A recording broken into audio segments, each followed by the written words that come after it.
घोटाळा घोटाळा घोटाळा. पिंपरी चिंचवड महापालिका म्हणजे घोटाळ्यांची राजधानी. एक एक रोज प्रकरण नवीन बाहेर येत आहेत. आता कालचंच एक उदाहरण देतो. दैनिक पुढारीचे संतोष शिंदे वरिष्ठ बातमीदार आहेत त्यांनी हा सुंदर बातमी तयार केली. तिसरा डोळ्याला मोतीबिंदू. पण त्यांनी पोलिसांच्या अनुषंगाने ती बातमी तयार केली की पिंपरी चिंचवड शहर हे स्मार्ट सिटी मध्ये घ्यायचं म्हणून ज्यावेळेस स्मार्ट सिटी मध्ये आलं तर त्यावेळेस संपूर्ण शहर हे सीसी कॅमेऱ्याखाली येणार असा एक प्रोग्राम त्याच्यामधला आहे. त्यातला एक भाग छोटासा हा पोलिसांपुरता मर्यादित आहे आणि बाकी सर्व जवळजवळ 80% 80-90% महापालिकेने सीसी कॅमेरे बसवायचे आणि 10% फक्त पोलिसांची जबाबदारी होती. याच्यामध्ये आतापर्यंत काय झालंय त्याचा एक साधारण त्यांनी गोषवारा त्या बातमीमध्ये घेतले. त्या बातमीमध्ये म्हटले की 5,500 कॅमेऱ्यापैकी फक्त 1,800 कॅमेरे कार्यरत आहेत. मी त्याची जरा तपशीलवार माहिती घेतली. त्यात मला अनेक मोठी प्रकरण त्यात बाहेर निघालेली आहे. याच्यामध्ये बातमीमध्ये म्हटलंय की त्याच्यामध्ये एकूण किती कॅमेरे सुरू आहेत, किती बंद आहेत, ह्या कॅमेऱ्यांची खरेदी काय रेटने झाली, ते किती थर्ड क्लास दर्जाच्या आहेत, ही सगळी तपशीलवार जरा माहिती त्यात घेतली तर जवळपास 5,500 कॅमेऱ्यापैकी 70% कॅमेरे आज बंद आहेत. याच्यात बातमीमध्ये 5,500 म्हटले. मी माहिती घेतली त्याच्यामध्ये आणखीन पुढची माहिती मिळाली. नमस्कार, मी अविनाश चिलेकर, पीसीबी टुडे मध्ये आपलं स्वागत आहे. पीसीबी मध्ये पिंपरी चिंचवड शहरातील घोटाळ्यांचे आपण काही विषय चर्चेला घेतो. त्यातला हा एक विषय आहे सीसी कॅमेऱ्याचा.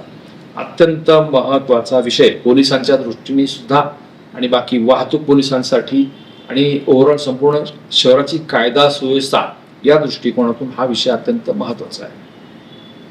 स्मार्ट सिटी मधला हा जो भाग आहे सीसी कॅमेऱ्याचा, ह्याच्यामध्ये सुरुवातीला स्मार्ट सिटी कंपनी जी आहे त्यांनी काही कॅमेरे बसवायचं प्लॅन केलं, काही नियोजन केलं. त्याच्यामध्ये त्यांनी साधारण 3,000 ठिकाणी 1,000 कॅमेरे बसवायचं त्यावेळेस म्हणजे त्यांचा मूळ प्रस्ताव होता. 250 कोटी रुपये त्यासाठीचा खर्च होता. महापालिकेने स्वतंत्रपणे जवळपास 2,490 सीसी कॅमेरे 460 ठिकाणी बसवले आणि त्याच्यासाठी 147 कोटी रुपये खर्च केले. महापालिकेने दुसऱ्या टप्प्यामध्ये आणखीन एक वर्षापूर्वीचं नियोजन केलं. त्याच्यामध्ये पुन्हा 2,500 कॅमेरे 460 ठिकाणी स्वतंत्रपणे आणि 147 कोटी खर्च, असं साधारण आतापर्यंत 5,500 कॅमेरे बसवले आणि त्यासाठी 544 कोटीमध्ये साधारण 550 कोटी रुपये खर्च झाला. प्रत्यक्षात यातले माझ्या माहितीप्रमाणे 70-80% कॅमेरे हे बंद आहेत. त्याची कारणं अनेक आहेत. त्याच्यामध्ये सांगितलं गेलं की त्याची मेंटेनन्स नाही, देखभाल दुरुस्ती होत नाही, त्याचे कॅमेऱ्यांना वीज जोडणी नाहीये, कॅमेऱ्यांच्या बॅटऱ्या चोरल्या गेलेल्या आहेत, कॅमेरे चोरले गेले, केबल चोरले गेलेले आहेत, महिनोन हे कॅमेरे बंद आहेत आणि देखभाल दुरुस्ती ज्या ठेकेदाराने दिली ती ते काम करत नाही. आता तर आज अशी माहिती मिळाली हे कॅमेऱ्याचं काम भाजपच्या एका आमदाराकडे आहे आणि त्यांनी केलेलं काम हे इतकं थर्ड क्लास आहे, निकृष्ट दर्जाचं आहे. म्हणजे भाजपच्या आमदाराची जी कंपनी आहे त्यांच्या सौभाग्यवती त्याच्यामध्ये भागीदार आहे. त्या महापालिकेमध्ये येत असतात. आमदार महोदय सुद्धा महापालिकेत येत असतात. पिंपरी चिंचवड शहराचे आमदार नाहीत, मुंबईतले आमदार आहेत. परंतु ते कॅमेरे एकदम निकृष्ट दर्जाचं काम आहे. त्याचा परिणाम असं झाला आहे की 3-4 वर्षापासून हे सगळं काम पूर्ण होऊन सुद्धा हे कॅमेरे बंद आहेत. ना त्याचा पोलिसांना उपयोग, ना महापालिकेला उपयोग, ना वाहतूक पोलिसांना उपयोग. म्हणजे खरं पाहिलं तर याची चौकशी सखोल व्हायला पाहिजे. आज माहिती घेताना आणखीन एक त्याच्यामध्ये फरक पडतो. मॅट्रिक्स कंपनी जी आहे त्या कंपनी मार्फत हे सगळं काम झालेलं आहे. ती कंपनी कोणाची काय वगैरे हा संशोधनाचा विषय आहे, परंतु ती भाजपच्या आमदाराशी निगडीत आहे हे 100% सत्य आहे. त्याच्यामध्ये मॅट्रिक्स कंपनीने जे कॅमेरे बसवलेत ना, तर त्यातला इंटरेस्टिंग भाग असा आहे. मी सुरुवातीला तुम्हाला सांगितलं कॅमेरे कोणी कोणी किती बसवले. आज जी माहिती घेतली त्याच्यात आणखी पुढची माहिती अशी मिळाली. स्मार्ट सिटीने 3 वर्षापूर्वी 2100 ठिकाणी 450 कॅमेरे बसवले. त्याला 250 कोटी रुपये खर्च केला आहे. महापालिकेने 2 टप्प्यामध्ये कॅमेरे बसवले, सीसी कॅमेरे. पहिल्या याच्यामध्ये 2,500 650 ठिकाणी 2,500 कॅमेरे बसवून त्याचा खर्च होता 178 कोटी. सुरुवातीला मी सांगितलं होतं तुम्हाला 147 कोटी, पण 178 कोटी त्याचा खर्च होता. दुसऱ्या टप्प्यामध्ये कॅमेरे बसवले वर्षभरापूर्वी ते सुद्धा जवळपास 2900 कॅमेरे बसवले 600 ठिकाणी आणि त्याचा खर्च जवळपास 200 कोटी रुपये आहे. म्हणजे महापालिकेने जे बसवलेत आणि स्मार्ट सिटीने जे बसवलेत हे सगळे कॅमेरे सीसी कॅमेरे तर शहरातले लक्षात घेतले तर 7,500 सीसी कॅमेरे. याशिवाय पोलिसांचे सेपरेट पोलिसांनी जवळपास सुरुवातीला 300 ठिकाणी बसवले नंतर 200 ठिकाणी. त्याचा खर्च काय वगैरे ते माहीत नाही. असं मिळून पाहिलं तर शहर जवळपास 8,000 सीसी कॅमेरे संपूर्ण शहरामध्ये बसलेले आहेत. त्याचा खर्च सगळा जर काढला तर 550 ते 600 कोटीच्या आसपास हा खर्च आहे. एवढा मोठा खर्च करूनही तो आत्ताच्या क्षणी व्यर्थ आहे. त्याचे कारण हे कॅमेरे बंद आहेत. त्यातले 80% कॅमेरे हे बंद आहेत. त्याचा परिणाम असा होतो शहरामध्ये वाहतूक कोंडी असली तरी पोलिसांना ती कुठे वाहतूक कोंडी झाली ते नेमकं समजत नाही. शहरामध्ये चोऱ्या मारामाऱ्या किंवा दरोडे खून वगैरे हे गुन्हे घडतात. ह्या गुन्ह्यामध्ये सीसी कॅमेऱ्याचं सीसी फुटेज जे मिळतं हे फुटेज तपासासाठी फार महत्वाचं असतं. ते पोलिसांना मिळूच शकत नाही कारण हे कॅमेरेज बंद आहेत. अनेक ठिकाणी रात्रीच्या वेळेस जे गुन्हे घडतात त्यावेळेस कोण आलं कोण गेलं त्या संदर्भामध्ये पोलिसांना सीसीटीव्ही फुटेज जर मिळालं तर ताबडतोब त्या गुन्ह्याची उकल होऊ शकते. परंतु ते कॅमेरेज बंद आहेत कारण ते कॅमेरे अत्यंत निकृष्ट दर्जाचे आहेत. ती यंत्रणा जी आहे ती निकृष्ट दर्जाची आहे. पोलिसांचे कॅमेरे आणि महापालिकेने जे 3 टप्प्यामध्ये स्मार्ट सिटी आणि 2 टप्प्यामध्ये बसवलेले कॅमेरे ह्याचं सगळं इंटरलिंकिंग कमांड कंट्रोल सेंटर जे आहे ते निगडीलं आहे. मधुकर कोळे पुतळ्याच्या मागच्या बाजूला जे पूर्वीचं कलाला नव्हतं त्या ठिकाणी कमांड कंट्रोल सेंटर आहे. प्रत्यक्षामध्ये हे इंटरलिंकिंग अद्यापपर्यंत बऱ्याच ठिकाणी झालेलं नाही. त्याचा परिणाम पोलिसांना तपासामध्ये अडथळे येतात. स्मार्ट सिटीमधला हा जो मूळचा प्रोजेक्ट आहे हा प्रोजेक्ट एक प्रकारे भ्रष्टाचार, राजकारण, प्रशासनातला हलगर्जीपणा, प्रशासनातला बेफिकीरपणा याच्यामुळे हा इतका मोठा चांगला प्रोजेक्ट तो फ्लॉप ठरलेला आहे. फ्लॉप शो झालेला आहे. म्हणजे पोलिसांनी या संदर्भामध्ये महापालिकेला वारंवार सांगितलं पण महापालिकेचे अधिकारी लक्ष देत नाहीत. दुसऱ्या टप्प्यामध्ये खरं तर 147 कोटीचंच काम होतं ते 200 कोटीला गेले. भ्रष्टाचार किती झाला हा मुद्दा बाजूला ठेवा. कॅमेऱ्याची मूळ किंमत बाजारपेठेत किती आहे त्यांनी खरेदी कितीला केला हे जर सगळं आपण जे पहिल्यापासून तर आतापर्यंत जर काढलं तर 550-600 कोटी म्हणजे जवळपास 50% भ्रष्टाचार असल्याची माहिती याच्यातले जे एक्सपर्ट आहेत ते देत आहेत. याशिवाय रिपेअर मेंटेनन्सचा जो खर्च आहे तो सुद्धा दिलेला आहे तरी सुद्धा कॅमेरे बंद आहेत. पण जाब कोणी विचारायचा कारण भाजप आमदाराची निगडीत ही कंपनी आहे.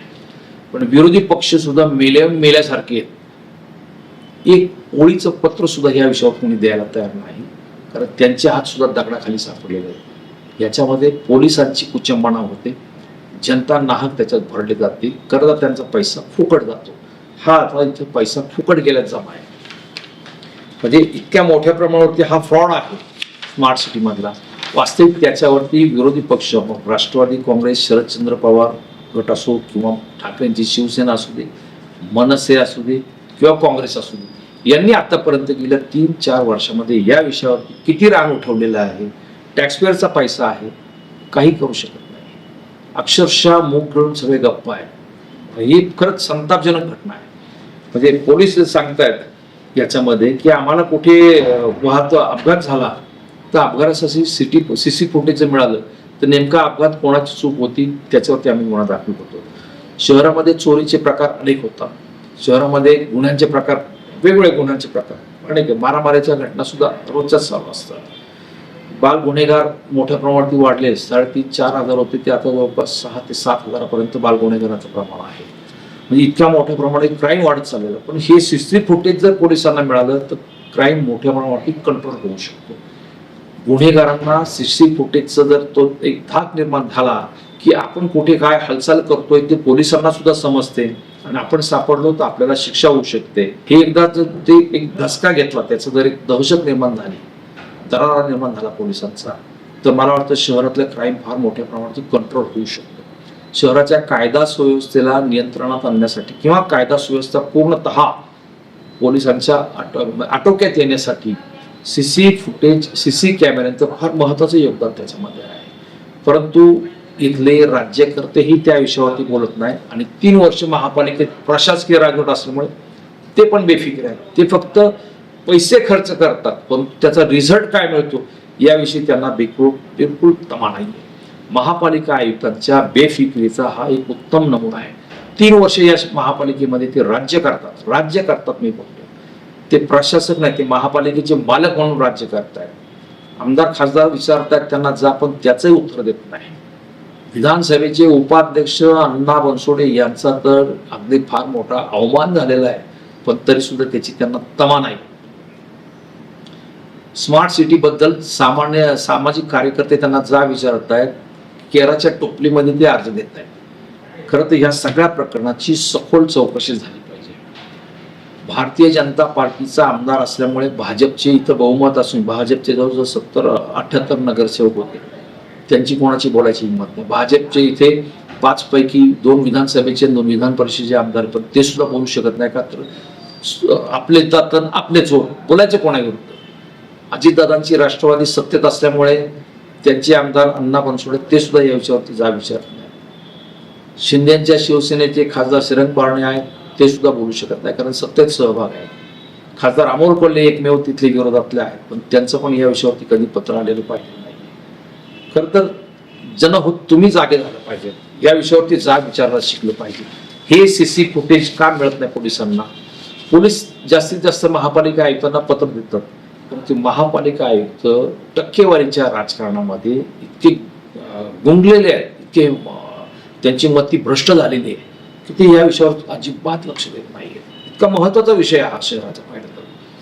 जर संपूर्ण शहर 8,000 सीसी कॅमेऱ्याखाली संपूर्ण शहर जर आलं तर या शहरामध्ये सिग्नलला एकही दुचाकी चालक सिग्नल तोडणार नाही. जे रिक्षा चालक 5-5, 6-6 प्रवासी भरून धोकेदायक पद्धतीने रिक्षा चालवतात, प्रवास करतात, ते सुद्धा बंद होईल. कुठेही गल्लीबोळामध्ये कुठेही घरफोडी असेल, मारामारी असेल, त्यांना जर लक्षात आलं किंवा परप्रांतातून आलेले गुन्हेगार इथं जर तळ ठोकून असेल, त्यांना लक्षात आलं की आपण कुठे कसाही वावर करू दे, आपण पोलिसांच्या नजरेखाली आहोत, पोलिसांचा तिसरा डोळा, थर्ड आय आपल्याला पाहतोय, आपण कुठे काय हालचाली करतोय, संशयास्पद हालचाली, त्या जर पोलिसांच्या नजरेस पडल्या तर आपण ताबडतोब सापडले जाऊ शकतो. हे जर त्यांच्या लक्षात आलं तर मला वाटतं या शहरातला क्राईम फार मोठ्या प्रमाणावरती कंट्रोल होईल. इतका हा अत्यंत महत्वाचा विषय आहे. पुढारीने त्या संदर्भामध्ये जी बातमी दिलेली ती त्यासाठी गंभीर आहे.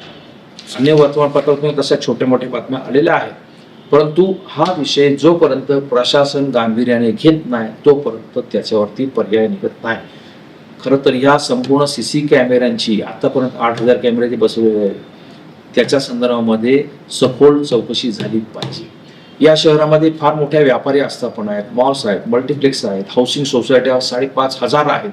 ह्या सगळ्यांनी त्यांच्या पद्धतीने यांच्यावरती डिपेंड न राहता आहे, सरकारी यंत्रणेवर डिपेंड न राहता त्यांनी सुद्धा सीसी कॅमेरे बसवणं हे अत्यंत महत्वाचं आहे. नियमात तसं दिलेलं आहे, हाऊसिंग सोसायट्यांनी सीसी कॅमेरे बसवायचे, व्यापाऱ्यांनी सीसी कॅमेरे बसवले ते 1 कॅमेरा 2 कॅमेरे किमान त्याच्या दुकानाच्या बाहेर हे रस्त्यावरती नजर ठेवणारे असावे, बाकी कॅमेरे हे अंतर्गत त्यांचे वासावे. एकही आस्थापना तशा पद्धतीने काम करत नाही. महापालिकेने, पोलिसांनी सगळ्यांनी मिळून जर जरा दंडुका हातात घेतला तर या सगळ्या कमर्शियल कॉम्प्लेक्समधून त्यांचे स्वतःचे जे सीसी कॅमेरे असतील, सीसी कॅमेरे बसवले असतील, ते कॅमेरे सुद्धा याच्यामध्ये इन्क्लूड केले तर हे 8,000 ते 4-5 मिळून आज संपूर्ण शहर खऱ्या अर्थाने सीसी कॅमेऱ्याखाली येऊ शकतं. पण हे भ्रष्ट मंडळी ते करायला तयार नाहीत. त्यांची त्या बाबतीमध्ये हलगर्जीपणा प्रचंड आहे. जनहोत तुम्ही याच्यावरती बोललं पाहिजे. हा फक्त तुझा माझा घरचा विषय नाही, हा संपूर्ण शहराचा आहे. ह्याच्यातले कायदा सुव्यवस्थेचा प्रश्न अत्यंत महत्वाचा आहे. पोलिसांना, प्रशासनाला खऱ्या अर्थाने जागेवर म्हणजे पोलिसांना तपासमध्ये मदत करण्यासाठी महापालिका प्रशासनाने जर याच्यामध्ये बारकाईने लक्ष घातलं तर मला वाटतं हा प्रश्न मार्गी लागू शकतो आणि या शहरामध्ये एकही गुन्हा होणार नाही. अशा पद्धतीने सगळे सीसी कॅमेरे ऍक्टिव्ह झाले तर मला वाटतं उद्याच्या काळामध्ये पाकिटमारी सुद्धा होणार नाही, कोणी सिग्नल सुद्धा तोडणार नाही, या शहरामध्ये मारामारी सुद्धा होणार नाही. फार काम सोयीस्कर होईल, लोकांचं जगणं सुसह्य होईल. त्यासाठी सीसी कॅमेऱ्याचा विषय अत्यंत महत्वाचा आहे. जनहो तुम्ही बोला. धन्यवाद.